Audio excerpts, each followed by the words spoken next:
Aktrisa Feruza Normatova haqida yana kutilmagan xabarlar tarqaldi. Feruza Normatova shifoxonani oyoqqa turg'azdi. Katta janjal bo'lganligi aks etgan videolar Feruza Normatovaning ijtimoiy tarmoqlardagi sahifasida qo'yib borilmoqda. Assalomu alaykum hurmatli tomoshabin, kanalimizga xush kelibsiz. Videoroliklarimiz ostida bir dona like hamda podpisatsiya tugmachasini bosib qo'yishni yodingizdan chiqarmang. Aktrisa Feruza Normatova ijtimoiy tarmoqlarda kutilmagan video murojaatni e'lon qildi. Ushbu video murojaatda aktrisa Sergeli tumanidagi roddomlarda hamda shifoxonalarda shifokorlar o'z mas'uliyatiga layoqatsiz qarayotganligini aytib o'tgan. Sergeli roddomidagi nevropatolog: "Shunaqa zo'r bo'lib ketganmisizlar? Yerni tagidan bo'lsa ham topaman. Hozir shu nevropatologdan tortib boshqasigacha bolani umri bilan hazillashyapsizlarmi sizlar?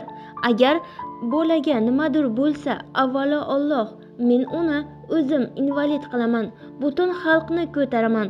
Uje qancha ayollar yozishyapti, ancha muncha ayollar uje menga aloqaga chiqishyapti. Sekundda shuncha SMSlar kelmoqda. Ayol jurnalistlar shunaqa ishlarni bitta tashkillashtirsa bo'larkan. Juda haddidan oshganlar ko'pchiligi. Alloh ularga kifoya qilsin. Butun xalq ayollari roddomdagi shifokorlardan qo'rqamoqda. Nega hech kim bularni tekshirmaydi? Sekundda SMSlar kelyapti.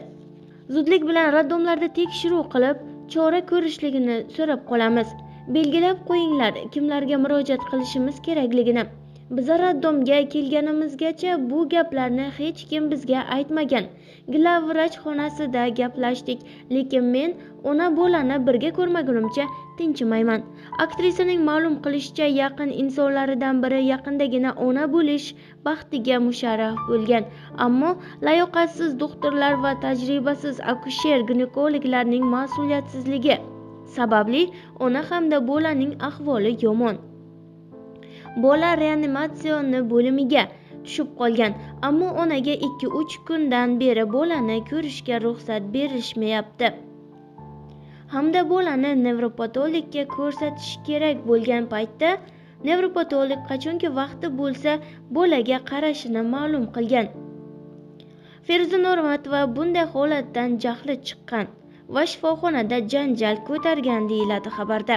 Biz bilan qoling va kanalimizni kuzatib boring.